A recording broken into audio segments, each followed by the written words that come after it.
So we are on now. Welcome to everybody who is watching us right now. We are here in the third video conference of the ciclo of VOCES del ALBA, a series of discussions that we have opened in the era of pandemic. From ALBA movements, we are thinking that it's the right time to start discussing from the peoples of the world and specifically for our continent. We have discussed about the consequences of the pandemic in this moment. We strongly think that the pandemic is some kind of acceleration situation of the crisis of the capitalism.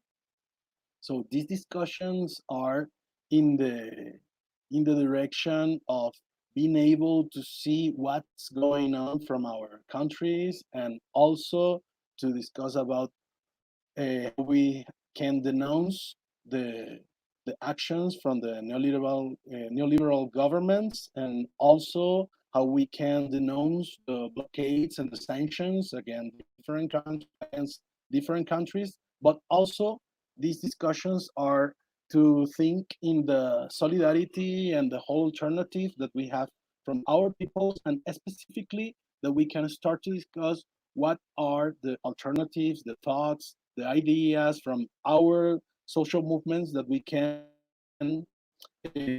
build like a part of a social program, like a part of a new project in order to fight against this thing that some of us has called like some kind of shock, some kind of corona shock that the elites in the world are using or can use against us. Today we have this discussion. I'll be coordinating this online board. My name is Hernan Vargas. I'm from Venezuela. I'm from Movimiento Pobladores, which is an urban people's platform. And we are here with our comrades from different countries. We'll have this discussion in English, the first one.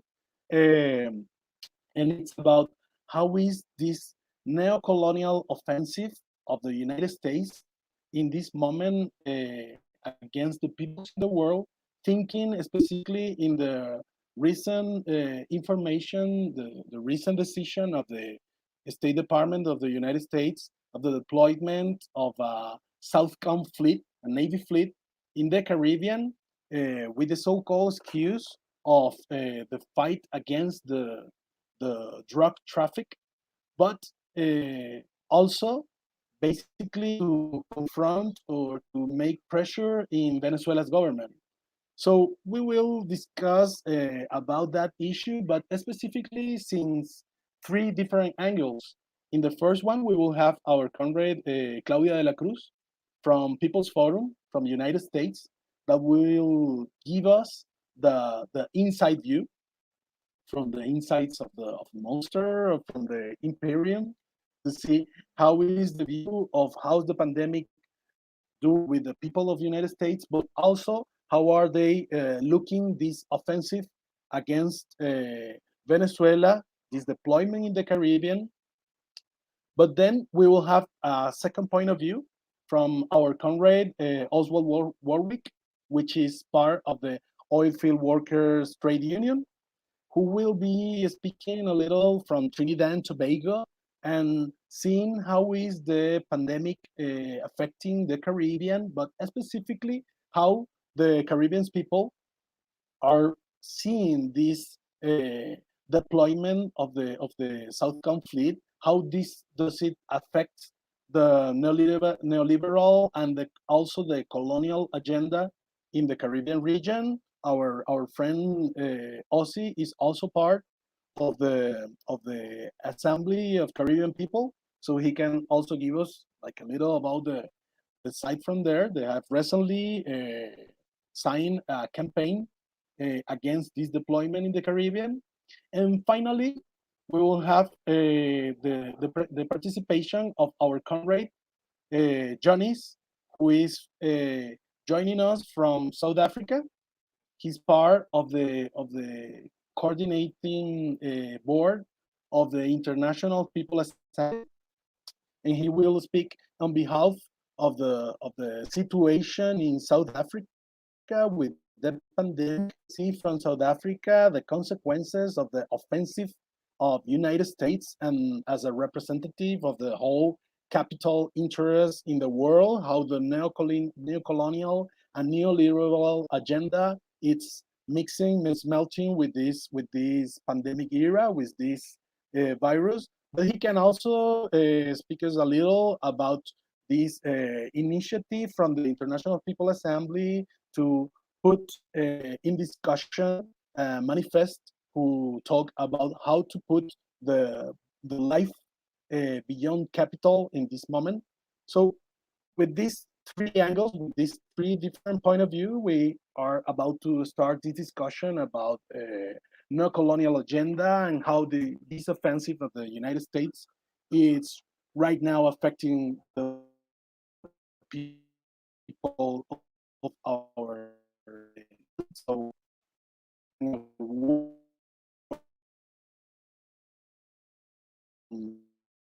people's forum. Thank you so much, Adnan. And thank you to all the ALBA movement folks for organizing the space in this very critical moment for the world, particularly for the working class of the world. And so I'll start by saying that as of this morning, there are over 800,000 cases of coronavirus that have been confirmed in the US. And New York State, where I'm from and where I am, has over 200,000 cases of infection and close to over 14,000 deaths already caused by the virus. And it's important to say that COVID-19 has deepened and has accelerated an already existing crisis, as you mentioned, Adnan, earlier. And there's obviously a state of emergency amongst the most vulnerable populations in this country that pre-exists. And it's definitely been there years, decades before COVID-19 came to be. When I say the most vulnerable, I'm talking about, over 500,000 homeless people across the country who have become homeless due to the loss of jobs and deindustrialization. The over 10 million people in prisons who are disproportionately Latino and Black and poor, the undocumented.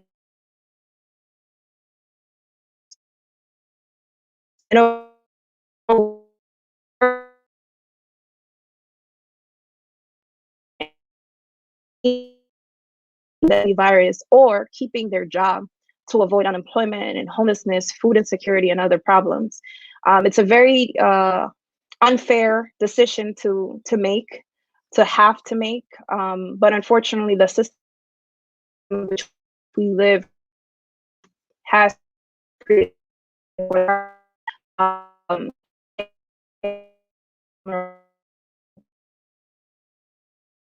people in low income in the United States and who existed before the COVID-19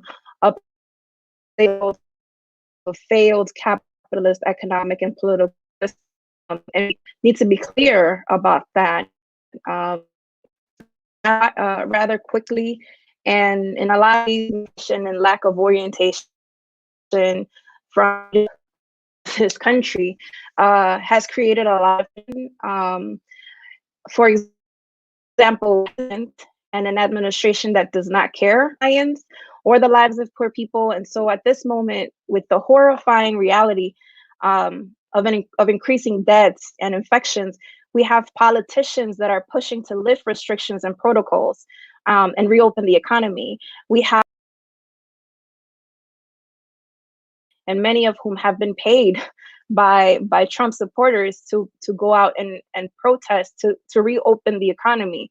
In some ways, giving the justification that the people are asking to be out in the streets again. But we all know that that's a theater that has been put in place by the elite, both from the Republicans and the Democrats, because we also understand that Trump is, it's a symbol of the ruling class, and it's not necessarily only for the Republicans. We understand that that taking the position of reopening the economy can only continue to spread the virus. But their concern is not, the safety of the people. It's never been. And ultimately, those at larger risk are the workers and the poor of this country. Trump is looking for all possible ways to position himself as a great responder to the virus. And in his attempts to do so, if you look at the press conferences that he's done on a daily basis, it does not escape a moment where he's not looking for scapegoats, where he's not blaming China, calling coronavirus a China virus.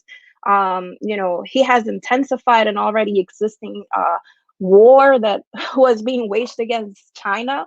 And we need to understand the geopolitical interests that go into place in that. It's beneficial for Trump to take a position where he is attacking China because, if we see the response that China had to the virus, it was very diligent, it was very humane, and now in the process that has become a global pandemic, it has also offered solidarity to other countries. And so that's something that Trump doesn't want to talk about. He wants to utilize China as a scapegoat for the deficiencies and the negligence of this structure and of the empire that is the United States. It's important to note that the Trump administration is negligent, is incompetent, and they did not prepare or took appropriate measures in the time to protect the U.S. population. We also know that in his efforts to solidify his bases, he's intensified sanctions against Venezuela, against Iran, and other 42 countries. It has continued to attack Cuba. And we must understand this as an attack to what could be an alternative to capitalist structures, and wanting to hide and somehow attack what could potentially be the future and the defense of life. That's something that the United States wants to go unnoticed. The Trump administration has taken the time to confiscate necessary materials heading to the Caribbean islands to stop the spread of the virus in those countries. It has also engaged in similar behavior internally and has blocked states that are led by Democrats and who stand against his politics from receiving aid. And so very much these are terrorist actions, these are genocidal actions that the Trump administration is taking. They've cut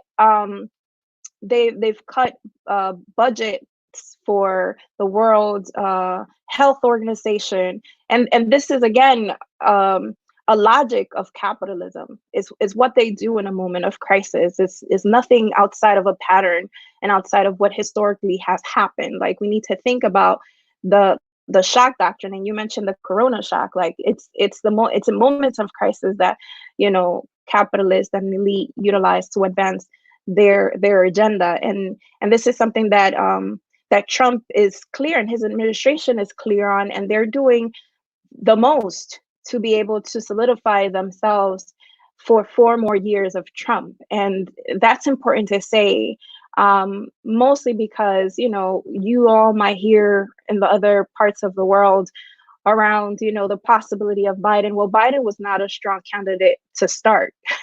And so when Democrats chose Biden, they ultimately chose Trump to lead this country for the next 4 years, because he will carry out the imperialist offensive more aggressively. He will be a tool of the ruling class because he himself is part of that class. It's important to also know that in the midst of this crisis, there are important sectors of the working class, and this is kind of like the hope of many of us doing work from the grassroots, that this working class sectors who were previously organized, some of them, and some were unorganized. It's a whole working class that is realizing how evil and genocidal this system is truly is. It truly is. It's being put face to face with the deadly actions of this country. And so these are the people that are coming out to speak against the structural problems of capitalist system, They are the essential workers, the nurses, the doctors that are protesting against the lack of necessary materials in hospitals, the workers in meatpacking factories. These factories have become clusters of the virus. Fast food workers who have demanded protection and paid leave, which are demands that are not new demands, but they have heightened in this moment. And is interesting also to see how fast some of the the rational politicians of the right have also taken this moment to make possible politically a lot of the things that they weren't willing to do. So, for example, in New York State, they've taken on moratoriums for rent. It doesn't solve the problem at all, because ultimately people will have to pay rent after the 90 days that they have been allowed not to pay it. But the call for moratoriums on rent, the call for even nationalization of some corporations to be able to develop essential materials, like these are demands, or these are calls that a lot of the Democrats, and mostly some of the Democrats in the different states, are calling for, which are an opening, because we see that it's possible. It's just that they've never had the political will, to advance those demands of the poor. And so it gives more strength to people who have been organizing for years to be able to put forth those demands and actually gain some wins for the class. I think it's in these spaces of workers confronting their day-to-day, the deficiencies of a capitalist system, that we could find the key for political formation and organizing.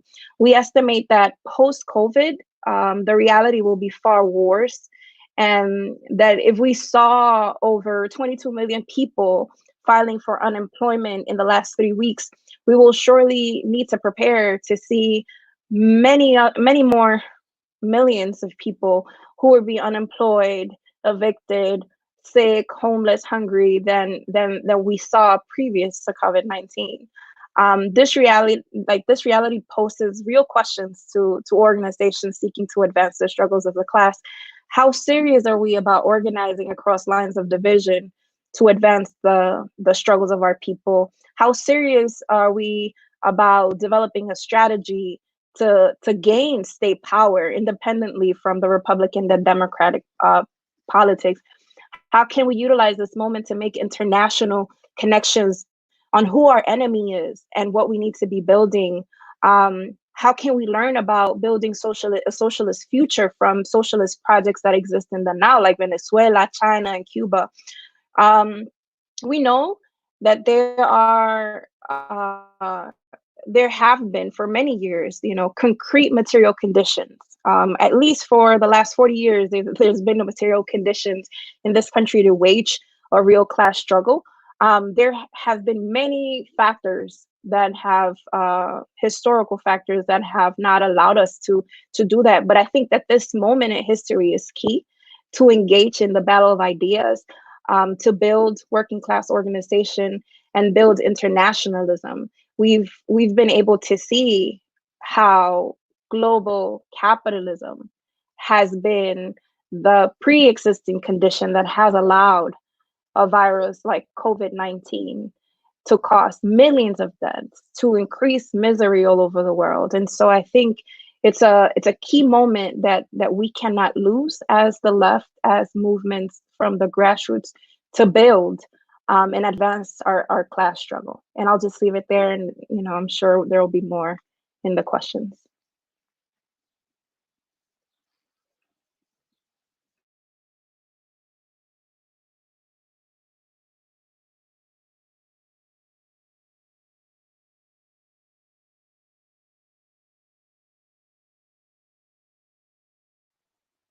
So thank you very much for this extraordinary presentation of our comrade Claudia de la Cruz. Quite important to have all these context that she has shared with us.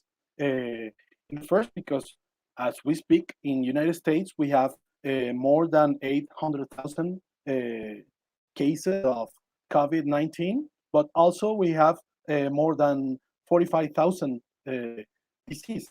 as she spoke before, and most of them the most vulnerable people, the poorest, the people who always pay the consequences of it with this strategy of use the shock of the pandemic against the people in order to advance, in order to forward with the neo-colonial and neoliberal agenda. But also she reflects about the whole to build alliance together. So with some of those thoughts that our Conrad has shared with us, let's now go with our dear Conrad from the who will give us his angle from there. Welcome, Yeah, Ozzy. thank you very much, Comrade Ehrman. First, let me, of course, thank Alba for this very important panel. I hope you can hear me because I was really saddened that I could not hear Claudia. I started to hear for the first few minutes, and then I lost a lot of the end part, and I really wanted to hear that perspective. So I was really unfortunate that I didn't hear. So I hope that you all can hear me clearly because it's probably a connection issue. So I will proceed to more or less give the perspective of the Caribbean, but of course, context of two things that are unfolding.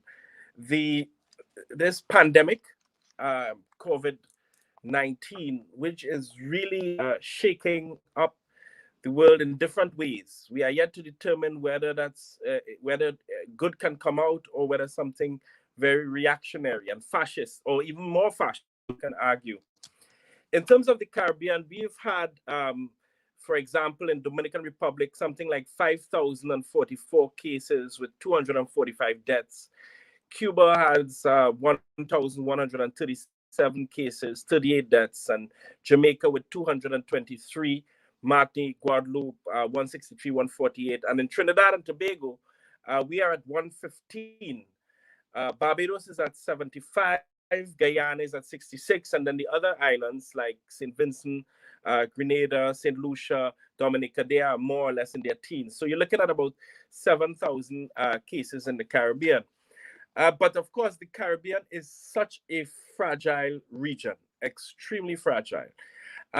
When we have a lot of our countries, CARICOM countries, depending so much on tourism, one would see an immediate effect in terms of not just the short term, but even if they reopen their economy, I mean, the likelihood of travel, international travel, it's very many months from now. And when you consider countries like Bahamas, Barbados, Jamaica, depending on 34 to 48% of receipts for their country is in tourism, one can just imagine the impact. That's almost 50% of your receipts that is going to be impacted from very many months to come. In terms of Trinidad, Suriname, and Guyana, we have a double, which is the. Can you all hear? Can you all hear me? Can I continue? Or... Okay. Okay. Sorry. A double whammy because one would have seen yesterday the complete collapse of the WTI oil prices, and our economies are dependent on oil and gas economies, Suriname, Guyana, Trinidad, and Tobago. So of course we have another basic crisis to deal with. So it's a crisis side of a crisis. And to say quite frankly, the islands are struggling. And one of our concerns is Haiti. Haiti, because the numbers coming out of Haiti seem very low, but that has more to do with the testing capacity. And our fear is that we could have a serious situation in Haiti if we are not careful. And so amidst this crisis, in the middle of all of this, you then have to make, I mean, I sometimes when you think of the inhumanity of it, you then have this grand announcement of U.S. strengthening its military presence in the Caribbean. We have extreme difficulty with that. You know, there's a saying by Martin Luther King Jr. that the ultimate measure of a man is not where he stands in moments of comfort and convenience, but where he stands at times of challenges and controversy. And that applies to nations and individuals in this unprecedented time. So you have this crisis where the world is grappling with responding, where you have a region that was grappling before COVID, already grappling with economic with an economic crisis, a region that has significant percentage of poverty. You had islands who are struggling to try to see if they can get through this neoliberal period.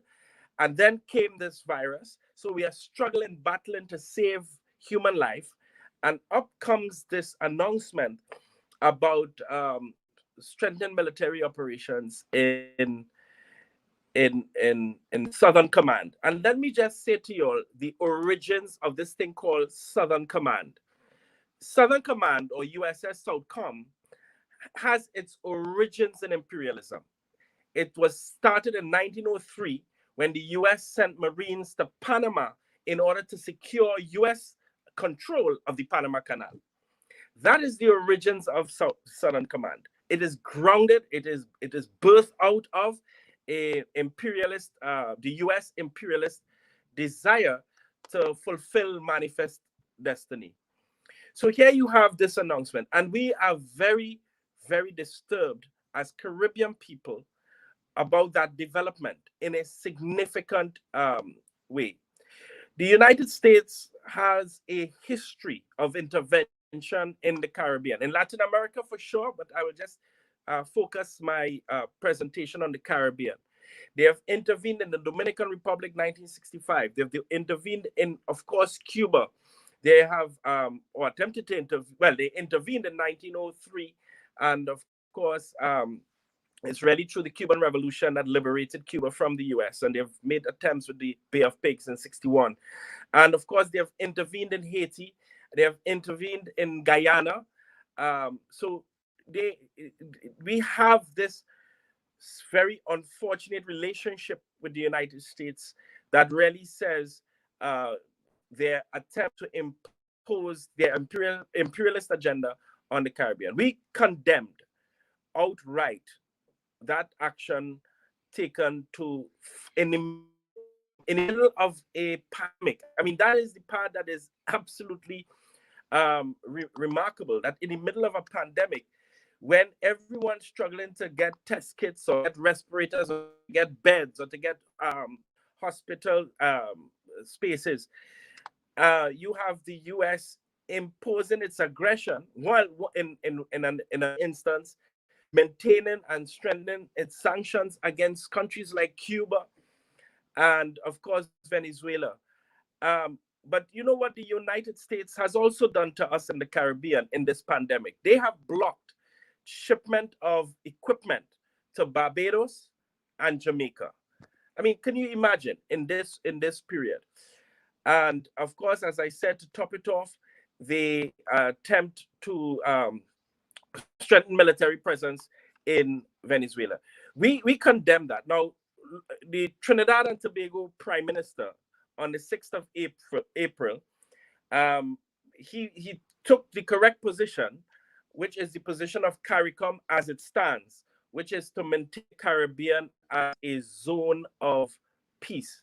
That is crucial for us, that the Caribbean remain a zone of peace. And that is so, and therefore it is no intervention in Venezuela. It is to leave Venezuela alone, do not interfere in its internal affairs. We believe that the people of Venezuela can resolve their issues. And in this period of time, it's unthinkable that you would have this threat looming. We have this threat now looming on our doorstep right here in the Caribbean. We condemn it in the strongest possible terms, and the position of the Caribbean people is that the Caribbean and our neighbor must remain a zone of peace. Our position also is for the United States to remove the unfair and inhumane embargo sanctions on Cuba and Venezuela, especially in this period of time.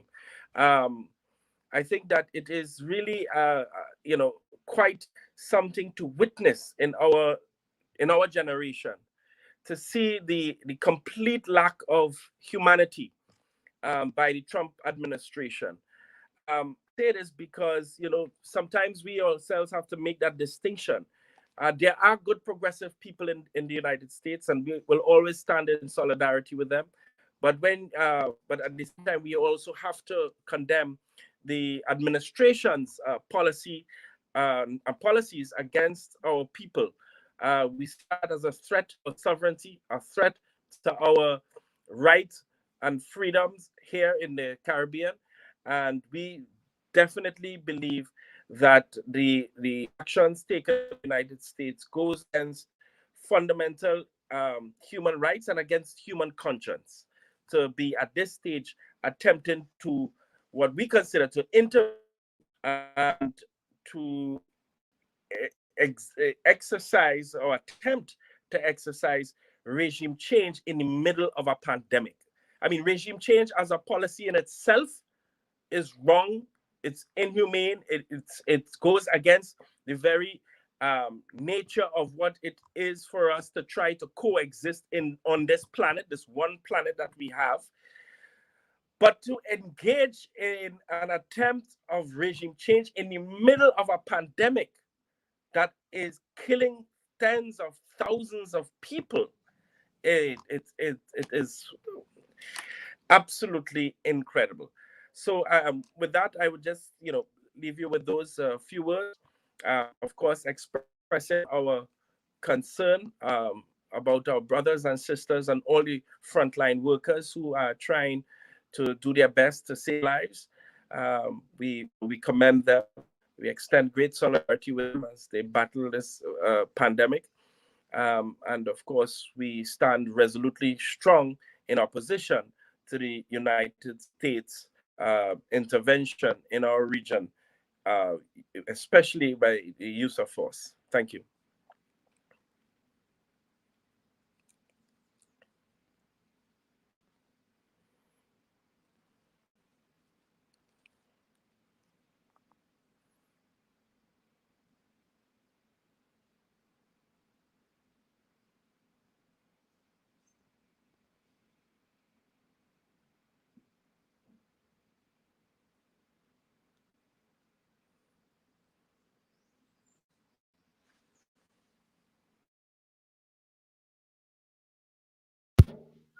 I think Adnan might be paused.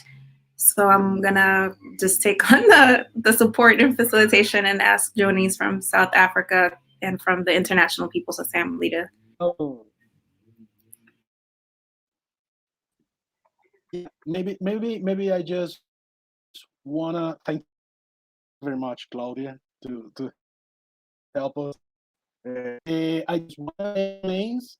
We have people following the stream from Jamaica, from Peru, from Venezuela, also from even from the United States, also from Argentina, and also from Brazil. They all greet us. I wanna say hi to everyone, but also remain that you can write the whole questions that you can have in order that our can answer at the end of the presentations. I also want to remain take some points of the good presentation that our comrade Ossie shared with us, because actually our comrades here from Jamaica remain the same aspect that he emphasized, which is the blockade from some kit from some test kits that the United States has also applied to Jamaica and also to Barbados, some of the Caribbean countries. So it's important to emphasize that this deployment of the Southcomm Fleet it's not just a threat against Venezuela. It's also against Venezuela, but it's also against the region. It's also a pressure mechanism in the whole region. And I also wanna say that today, Venezuela, with another countries which are affected by sanctions, some countries has introduced a letter in the UN in attention to Michelle Bachelet, which is the responsible of the Human Rights Commission of the UN, in order to ask the elimination of the sanction blockades against the countries that are affected by that measure of the United States. I want to point those things. We can go forward to our dear comrade from South Africa, from the National People Assembly, whom I wanna especially recognize his commitment, because right now in South Africa it's like I don't know, maybe the noon in the middle of the night. It's a really special commitment that our comrade is here. We are very thankful to have you here, dear comrade. Thank you very much, Comrade Hernan. Also, thank you to Comrades Claudia and Ozzy for what was very insightful presentations. Yes, it's 25 to midnight here, but so far worth being up for. So good evening to everyone. Also, thank you to the comrades also behind the scenes who have worked hard to put this very important discussion together. I want to perhaps spend a little more time on providing some more general context of the region, of the kind of African experience with imperialism, in part because I think that there might be some comrades joining us from various parts of the world at a difficult time who perhaps are not going to be that familiar with this.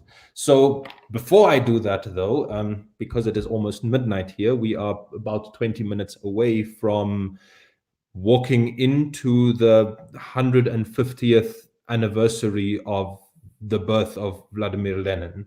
And I start there in part because he has made a significant contribution to the struggles of the people and also the inspiration for our struggles in many parts of the world, but also because he had contributed significantly to understanding and developing what we understand by imperialism today.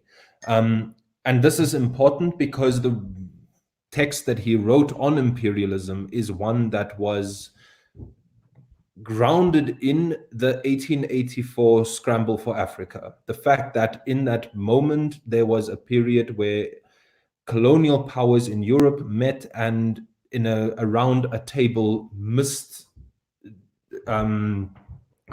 no opportunity to carve up Africa among themselves, and it was exclusively for the exploitation of the continent.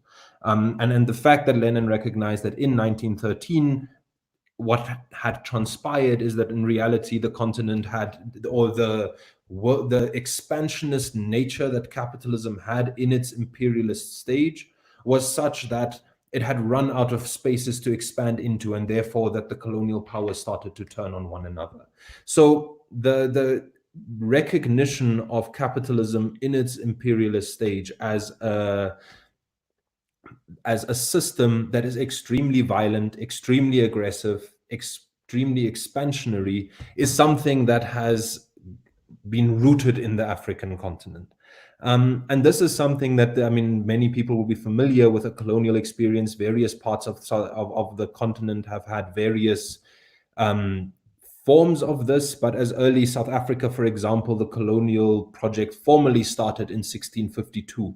So we are talking about very many years of the whole period of expansion of capitalism and development of capitalism on the African continent really took the form of colonialism. And I think what is also significant is to, and I'm jumping around a little bit in this, but I want to share a couple of anecdotes with comrades so that we are able to ground what we are discussing as it comes from this region.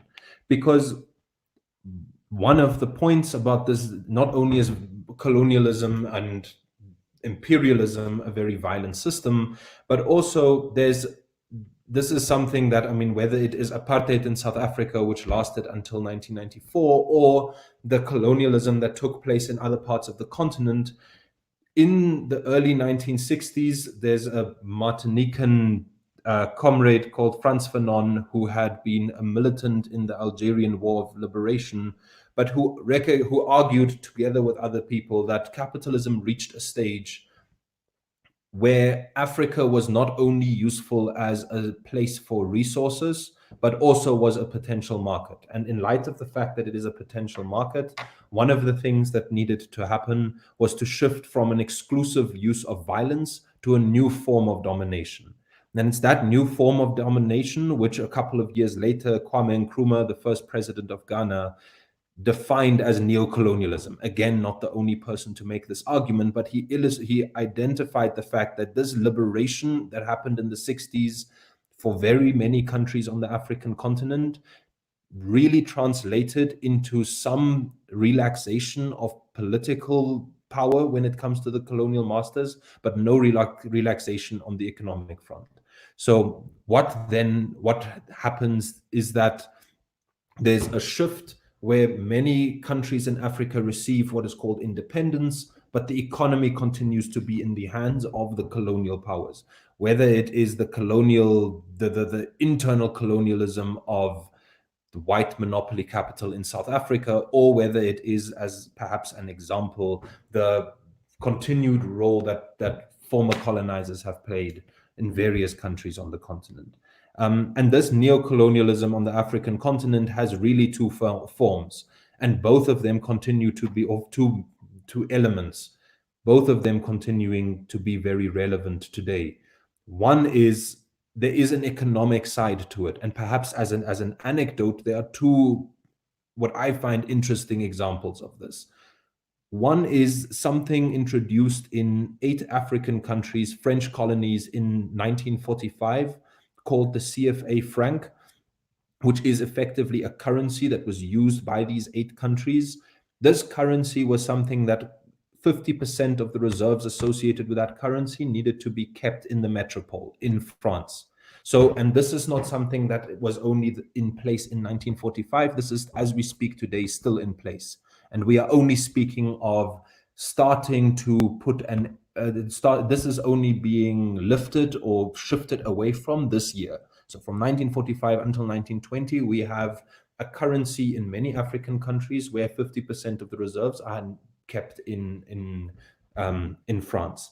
And perhaps the other example, which many comrades and many countries across the world are familiar with, is the role that these financial institutions have played in maintaining a debt spiral for the continent and making sure that the development that would benefit the people is not something that is championed by any of the countries on the continent. But not only this economic side, which continues to be in place today, where, for example, I mean, many of the mines, even the ones owned by South African capital, they are listed in the London Stock Exchange. So we find that the resources of the continent continue to benefit not the people of the continent. But there is also a military component to this, which I think connects to what we have been discussing so far, around the way in which US imperialism has manifested itself in South America and in the Caribbean. On the African continent in total, there are 46 military bases. There are 7,000 only in the Sahel region. So the Sahel region is what is along the Sahara. So countries like Mauritania, Mali, Niger, Nigeria, Sudan are part of this region. Purely in that region alone, there are 7,000 US troops deployed, 4,500 French troops.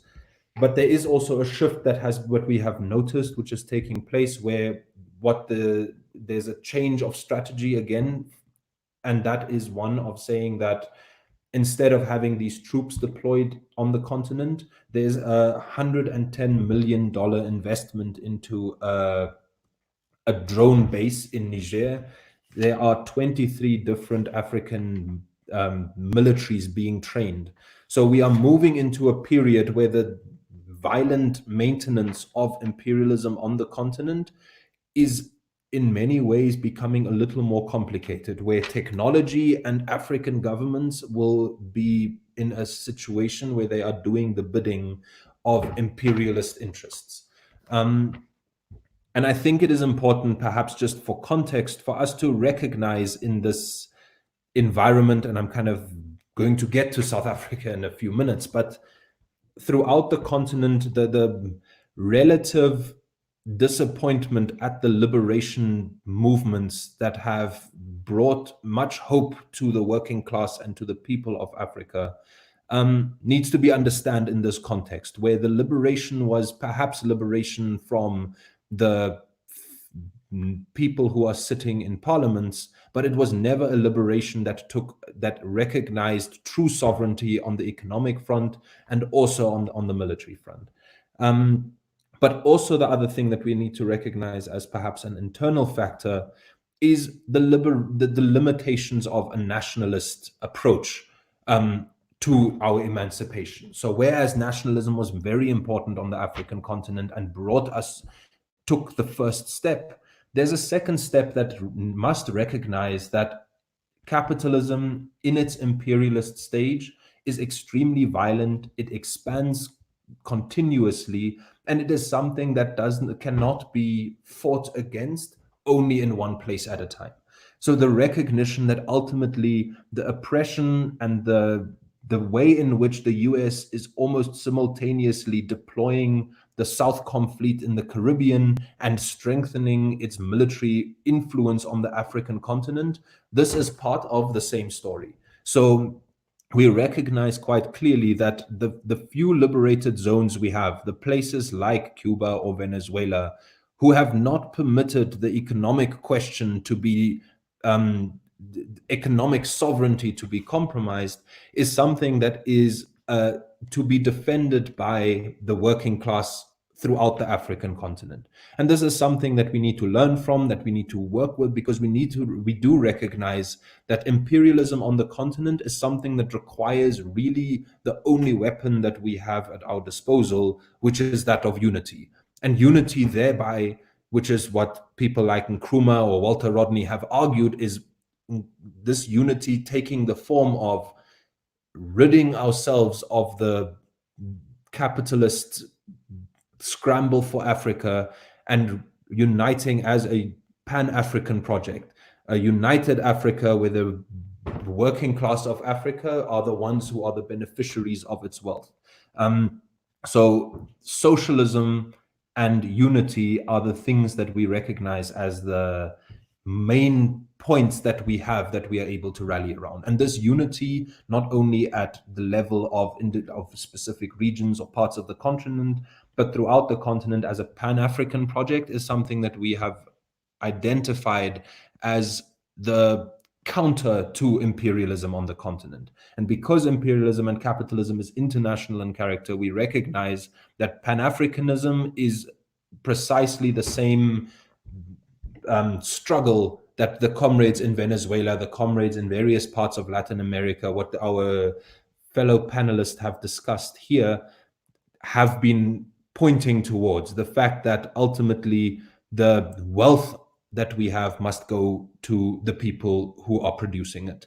But I think perhaps something to note is that one of our concerns and our attitude as it relates to the threat that the US is posing at a time of crisis. I mean, there's 100% agreement with our comrade Ozzy, who was saying that, of course, this is always a problem, but at a time where you have people dying and the risk of this increasing exponentially, to then embark upon such a waste of energy and a waste of resources for the purposes really of securing the interests of a very, very small number of people is unthinkable.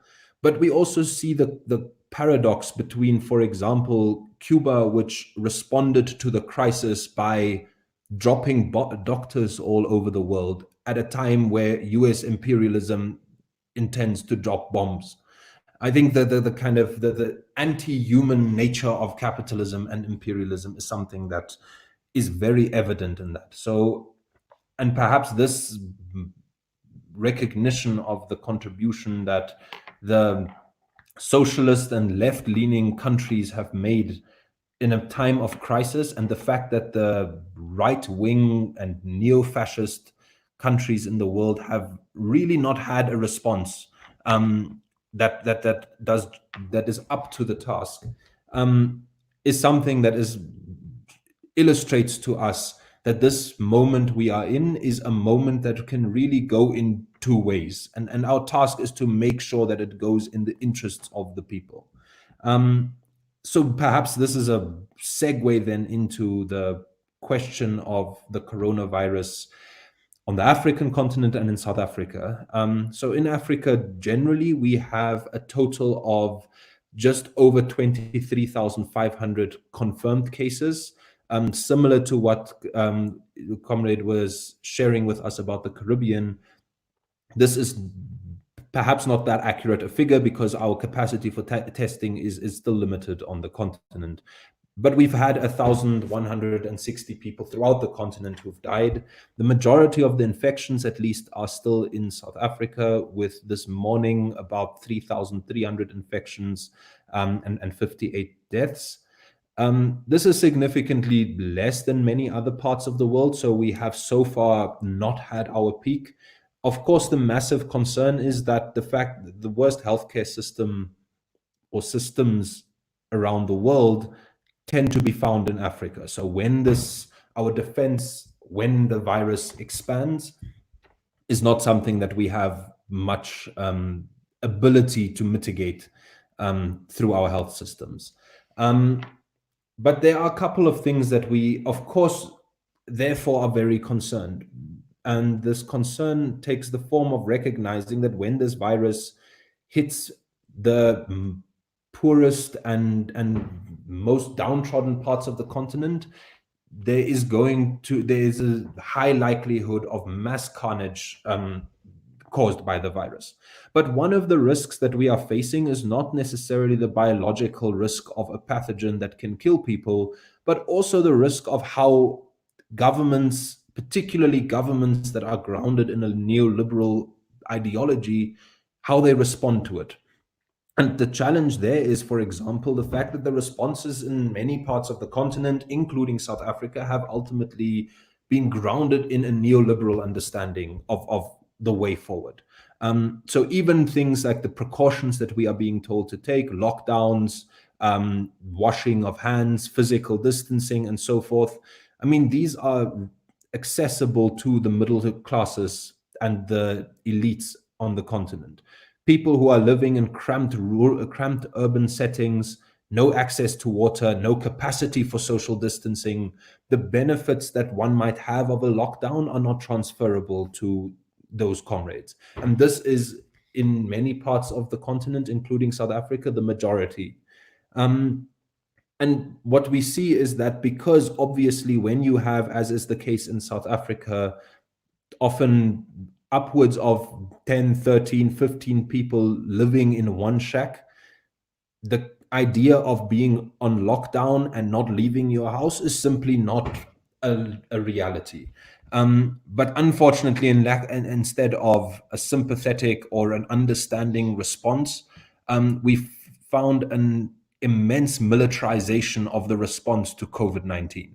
So we find that there are often, it's police, military. Within the first 3 days of the lockdown, the coronavirus had killed 2 people and the police had killed 2 people in South Africa. So an extremely violent and forceful way of responding to something that is a humanitarian crisis, and as far as the whole continent is concerned, is certainly a pandemic. But also what we have seen is that, as I've mentioned, and as all our comrades on the call have shared, is that the moment we are in is one that when the dice lands after the COVID-19 moment, it can end more towards the left or more towards the right in very many parts of the world. And what that means is that there are people who are opportunistically using the COVID-19 moment to try and retrench workers. So we have mass retrenchments in South Africa. We have mass evictions, violent evictions of people who live in informal settlements, in part because they have it not out of choice, but out of necessity.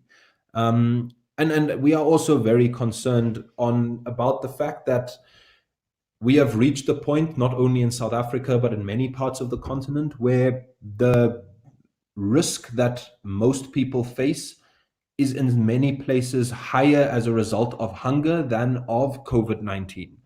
At the moment, being locked down, places where people are living from hand to mouth, being on lockdown for 1 month means that your ability to sustain yourself is significantly limited. So one of the concerns that we have throughout the regions is that if a country like Zimbabwe, which had 60% of the population be food insecure prior to the virus, now goes into a lockdown, the implications are enormous. So, and I know I'm running out of time, so perhaps a couple final points.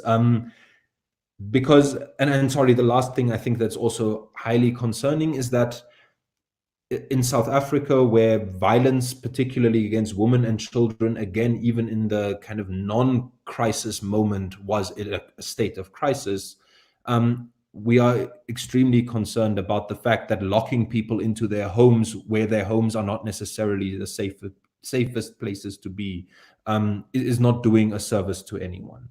But perhaps a couple of points in terms of what is to be done and where to from here. I think some of the positive things that have come out of this is that people have recognized that the kind of status quo and business as usual is not sustainable. In part because, similar to what was recognized by our comrades in the US, that it is possible to solve some of our problems if you want to. So there is people are seeing that it is possible for the state to pull out massive resources and make them available all of a sudden. But what's also being recognized is that it is our task to shift to make gains in the interests of the working class. So what we are seeing is that very many organizations that are broadly of the left are coming together and are unifying.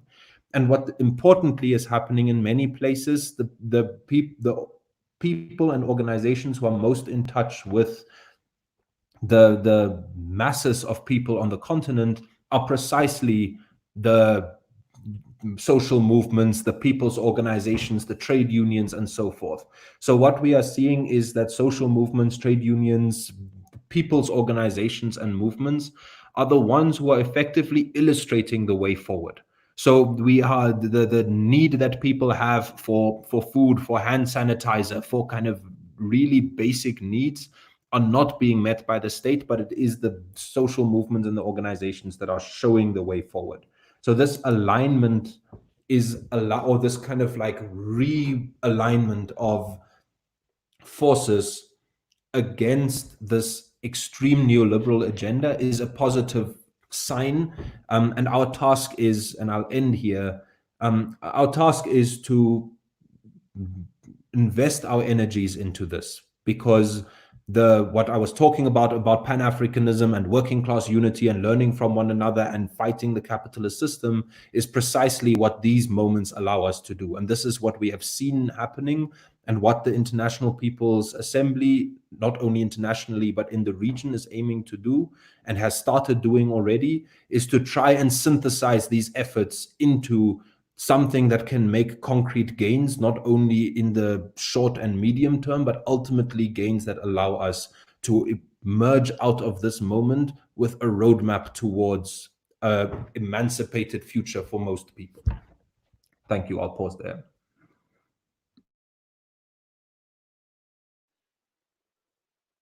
Thank you very much to our comrade Jonis.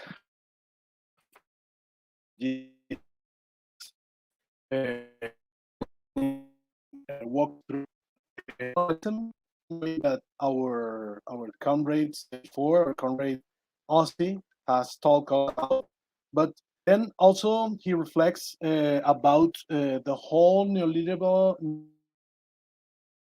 because just this week we have released some statistics from ALBA movement that we have collected from the worldometer.com, which is some of the meters in the web that we have right now, which is filled with information from Josh Hopkins. So we have like a lot of figures about how actually works in our continent, and I think that it's quite important to see how these that we that are assembling here in this video conference has talked about the importance to put the life beyond the capital in this moment. And you can see it actually in the figures right now. We can collect a lot of has shared with us today. For example, 2 days ago, we have that only the United States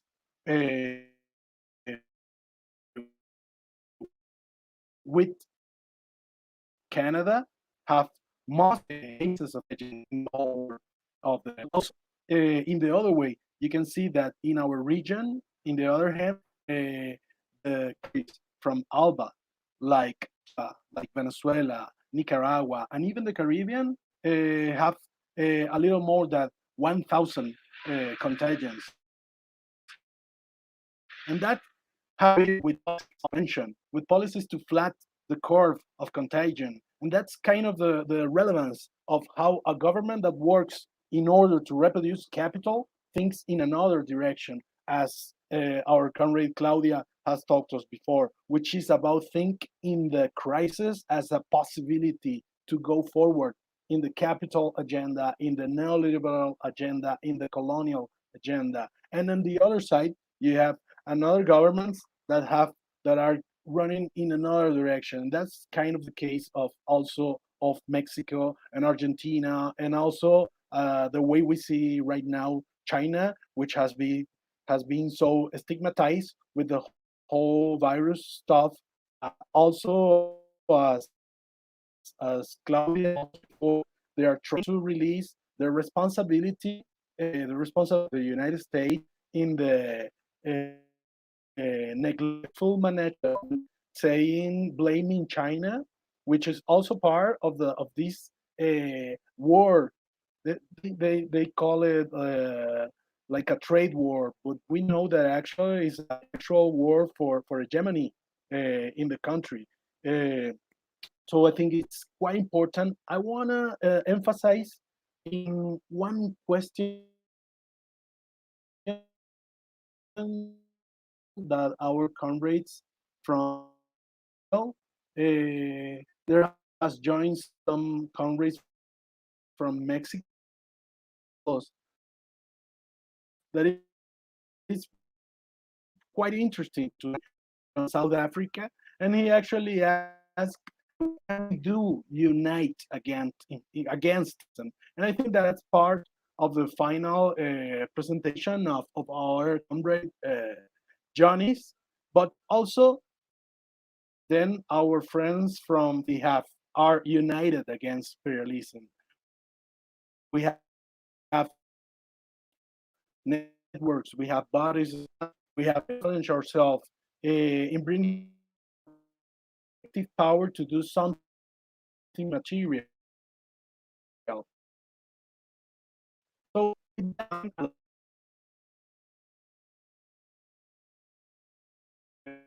round of that is the main question, not only in this video conference,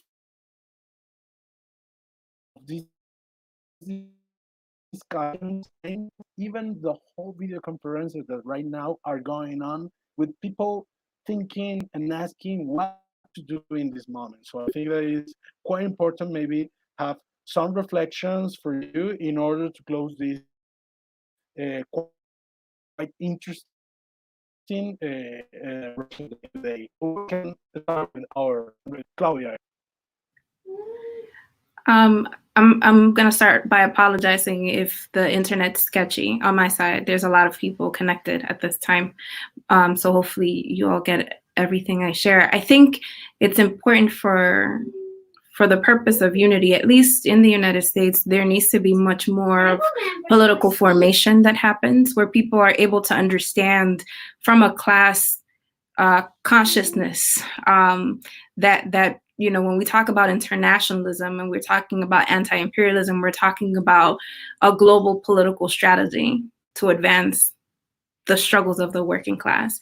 And there's a lot of work that needs to be done on our end. I really appreciated everything that Ozzy was saying, and obviously everything that Jonis was bringing in, but the responsibility of people in the United States to understand that if we do not denounce and refuse the privileges that come with imperialist actions across the world, if we do not do that internally, then we're complicit to a state that's genocidal, to an imperialist agenda that is against our class, you know, our brothers and sisters across the borders. And so I think more than ever, you know, we have the task of popularizing, of bringing to the grassroots internationalist values and internationalist principles and practices. And I think that the conditions are ripe for that right now. I think it's important for people to understand, you know, what sanctions do to working class people in Iran, in Venezuela, in Cuba. You know, we know what it has done, but in this particular moment, what it does, you know, to working class people.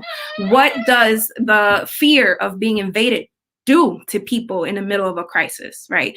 I think we could take this moment to advance political formation of working class people, ordinary people that also understand in their guts that imperialism is not the solution to our working class problems, that internationalism is the antidote.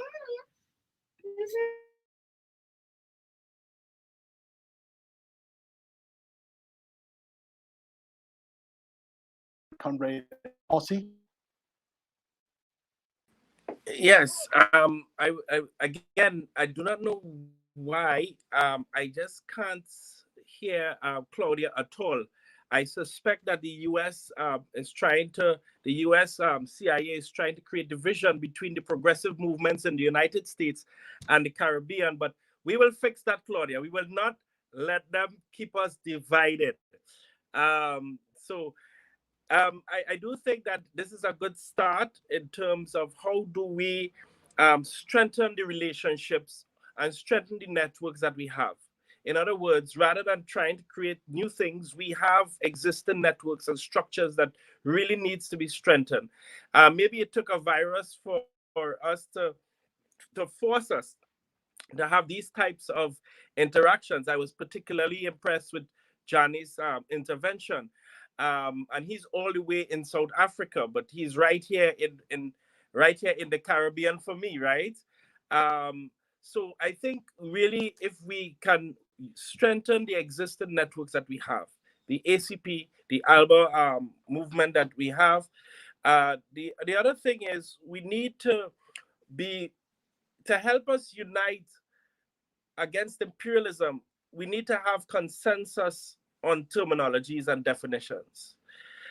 Sometimes what creates the division is that people have varying ideas of concepts and of ideas. And you see that we do not want to go back into a space in the 50s and 60s where we divided on every ism you could possibly find, whether you're a Maoist or a Trotskyist or that didn't help us. It didn't. And I'm saying that in this time, when we see the rise of fascism, when you could see in the middle of a pandemic, people in the United States define their governors with guns, you know, plain walking in the streets, using terms like liberty and liberate this, and we really can't play with the beast that is being unleashed on this world. And for us to unite against imperialism, we need to at least have some general consensus on concepts. We need to really buckle down on strengthening the existing networks that we have. I think that more than ever is crucial. And we have to, in our own countries, more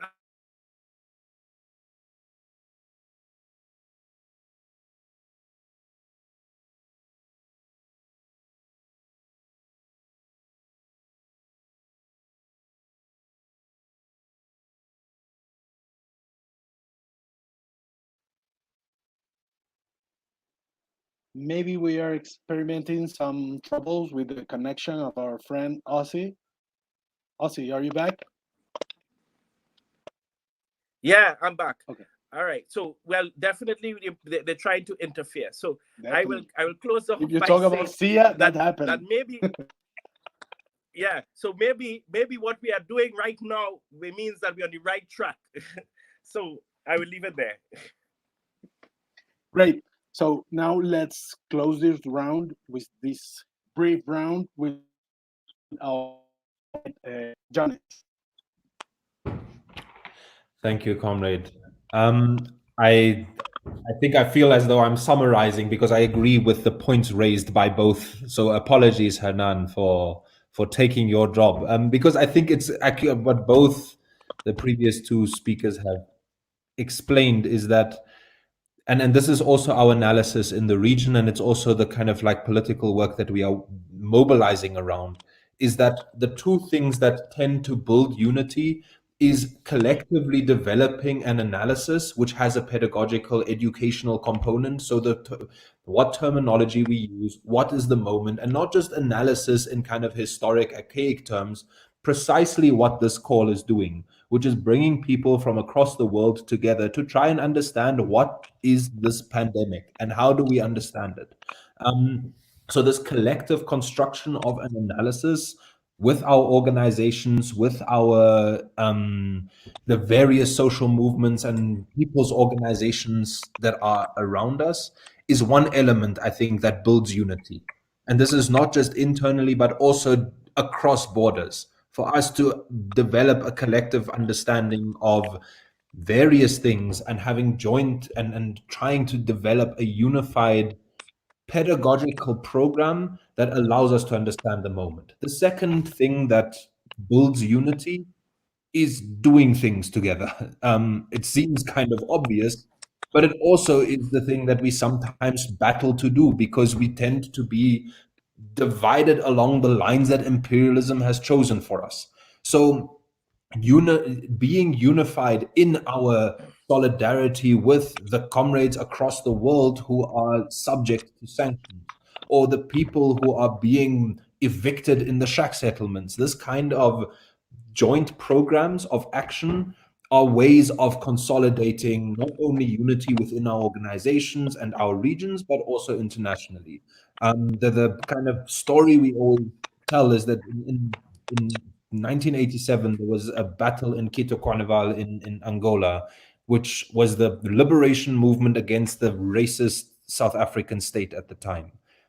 The Cuban comrades deployed without question hundreds of soldiers. They have never taken anything from the continent except the people who they lost in battle fighting for liberation. So this very practical way of illustrating solidarity and fighting for the same cause across borders, across racial divides, across oceans is the kind of thing that allows us to generate that unity. And it's precisely that which imperialism feels and works so hard against, whether it is in violent means or by interfering with Comrade Ozzy's analysis.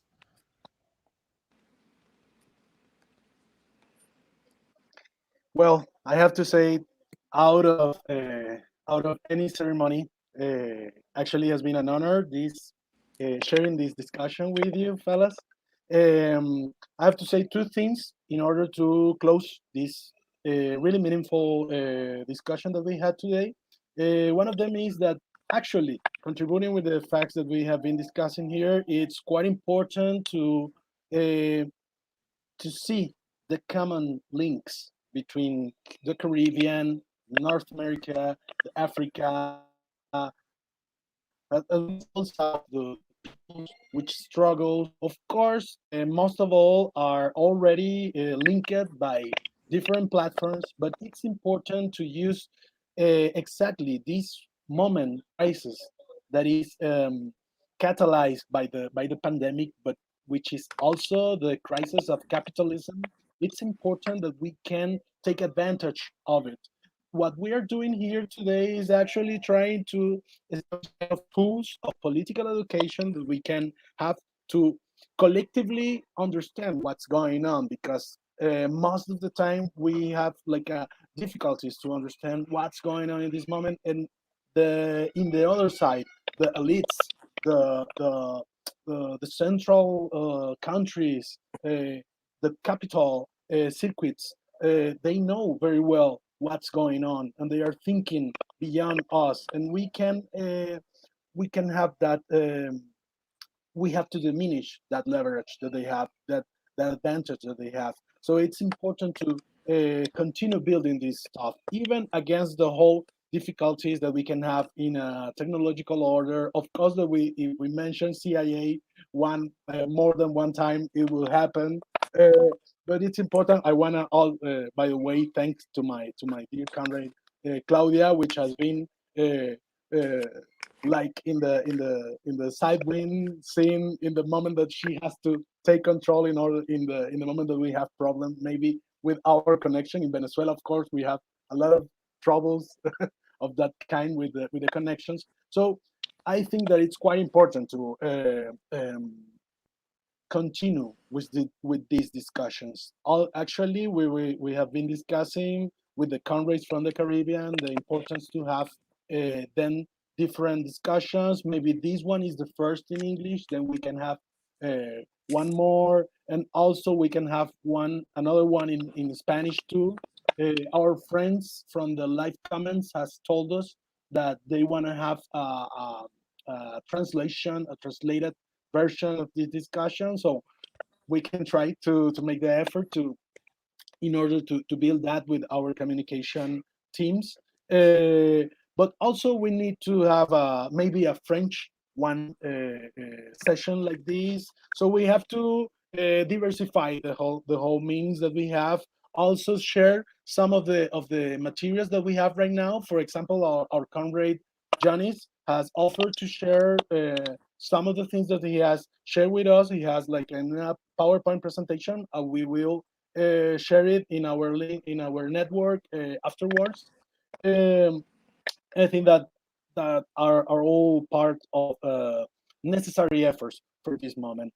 Just to close this session, I want to say that we have thought indeed in this like a necessary moment of discussion about what's going on and what we are going to do from the People's United. So the next VOCES del ALBA discussion will be the next Friday at the same time, but the same channel. It's like a like a slogan.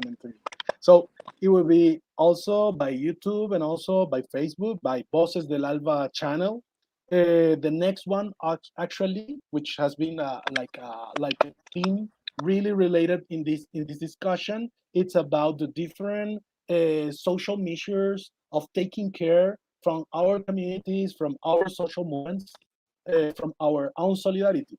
That we also think that is quite important. We have to see this enemy that we have talked a lot about it today.